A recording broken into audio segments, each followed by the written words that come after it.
చంద్రబాబు అధికారంలోకి వచ్చిన తర్వాతన ఒకసారి గుర్తు తెచ్చుకుంటే మంగళవారం లోన్లు తీసుకుంటుంటారు. అందులో 2,000 కోట్లు తీసుకున్నారు, 3,000 కోట్లు తీసుకున్నారు, 5,000 కోట్లు తీసుకున్నారు అన్నటువంటిది ఓపెన్గా రిజర్వ్ బ్యాంక్కి పెట్టినటువంటి ఇండెంట్లో కనబడింది. దాని విషయాన్నే వైఎస్ఆర్ కాంగ్రెస్ పార్టీ హైలైట్ చేసింది. అది కాకుండా బ్యాంక్ గ్యారంటీల పేరుతో 2-3 చోట్ల లోన్స్ తీసుకున్నారు.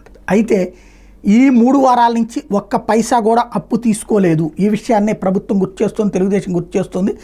జగన్ ప్రభుత్వంలో అప్పులు కేర్ ఆఫ్ అడ్రస్గా మారిన రాష్ట్రానికి ఇది ఒక ఆసక్తికరమైన విషయమే. ప్రస్తుతం ఎన్డీఏ ప్రభుత్వం వరుసగా 3 మంగళవారాలు బహిరంగ మార్కెట్లో రుణాలే తీసుకోవడం లేదు. ఈ నెల 20 రిజర్వ్ బ్యాంక్ సెక్యూరిటీల వేలం నిర్వహిస్తుంది. ఆ రోజు ఆ వేలంలో పాల్గొని రుణం తీసుకోవాలంటే ప్రభుత్వం శుక్రవారానికే రిజర్వ్ బ్యాంక్కి ఈ విషయం తెలియజేయాల్సి ఉంది.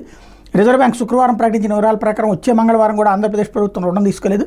ఇలా వరుసగా 3 వారాల పాటు బహిరంగ మార్కెట్ రుణం తీసుకునే సందర్భాలు ఇటీవల సంవత్సరాల్లో రాష్ట్రంలో అరుదు.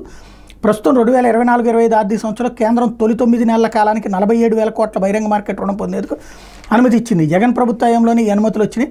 కొత్త ఆర్థిక సంవత్సరంలో ఏప్రిల్ 1 నుంచి జూన్ 4న ఎన్నికల ఫలితాలు వచ్చే వరకు జగన్ ప్రభుత్వం అప్పులు పుట్టించింది.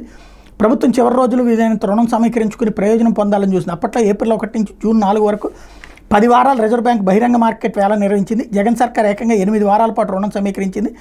ఆ 2 నెలల్లోనే 25,000 కోట్ల మేర బహిరంగ మార్కెట్ రుణం తీసుకున్నారు. చంద్రబాబు ప్రభుత్వం ఏర్పాటైన తర్వాత వచ్చే వారంతో కలిపి మొత్తం 10 వారాలు రిజర్వ్ బ్యాంక్ సెక్యూరిటీ వేలం నిర్వహించి రాష్ట్రాలకు బహిరంగ మార్కెట్ రుణం సమకూర్చింది.